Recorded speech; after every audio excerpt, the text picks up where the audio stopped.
Well, when the election's done this weekend, there's really cool things happening with the Spooktacular Halloween Weekend at Assiniboine Park Zoo, and Drew gets a special treat. He's actually in the bat enclosure. What's it like in there, Drew?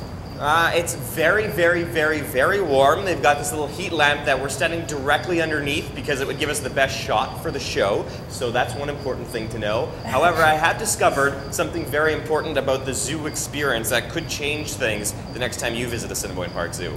Okay, what do we need to know? When we as guests are standing on the other side of the enclosure and we're talking about the animals and pointing at them and be like, oh, that guy looks really lazy. What's going on there? Oh my gosh, that guy was so funny. He fell, ha ha ha. They can hear us perfectly. Because there's people on the other side of the glass and they were talking about us and I could hear what they were saying and it was hurtful. So you need to be careful next time you're at the zoo that you don't offend these animals. Aw, is someone treating you like a caged animal down there, Drew? Well, these caged animals are treated very, very well, and these guys are very happy, but the other folks were not sure about my Indiana Jones costume. They said I was wearing the hat, but not really pulling it off, which we know is ridiculous. That's totally ridiculous. You rock this every year. Nailed it. Gets better every year.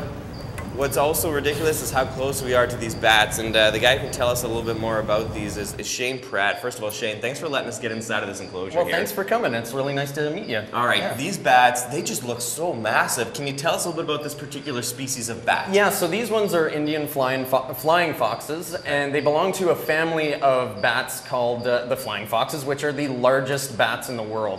These ones in particular are very large. They're not quite the largest, but they're pretty close. And so the one that you're looking at the moment is actually Mandir. He's our oldest male. He's about 24 years old. 24 years old? Yeah, and in a few moments, whenever you guys would like, we can actually feed Shiva. She's 25 years old. So she's about as old as these bats get. They live about 20 to 30 years, so she's pretty old. I did not realize bats could live so long. Oh, absolutely, they do. And so kind of a really cool thing about these guys is they're complete fruit bats. They only eat fruit, and they'll also eat nectar as well. And occasionally our keepers here will feed them things like vegetables and I see. So even though it's Halloween time, these are not going to be bats who are going to be like drinking blood. Yeah, no, these are not vampire bats. These are really cool bats from Southeast Asia. To me, they look a little bit more freaky, but I love them to death. They're pretty cute. They do have this cute balance, and then you see the wings, and then it goes back to scary, so it's back and forth, and that's really interesting. Can you tell me a little bit about the difference between these bats and the ones that might be native to Manitoba? Yeah, so the ones that we find actually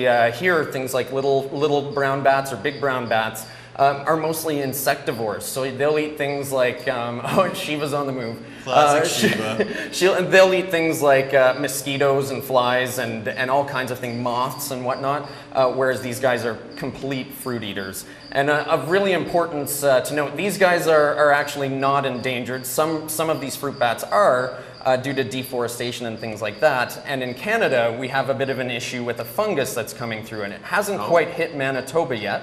But white nose syndrome is a fungus that affects bats in Canada and can cause colonies to completely collapse. Like all of them can die. And it's something that's making its way to Manitoba, and hopefully we do something about it before it hits here. Yeah. No kidding. Well, we'll have to keep an eye out for that and do what we can. A really cool thing about what you guys are doing for the Halloween Weekend Spooktacular is giving people the chance to learn about some of these creepy, crawly, and interesting animals, including these bats, right? Yeah, so if at 10 a.m., if people come to the zoo and they come to the Kinsman Discovery Center, they can come right up to this, by the cage here where we can hear them on the inside, and we'll feed some of our bats. We also have SIBA bats in the building, and we'll do a feeding demonstration and a little talk for public that come to visit the zoo during the weekend. Yeah. Fascinating stuff, and like we're out of time now, but we could talk about this all morning, so the best thing for people to do is take advantage of those 10 a.m. talks. Yeah. Halloween Spooktacular running this Friday, Saturday, and Sunday. Yeah, absolutely. All right,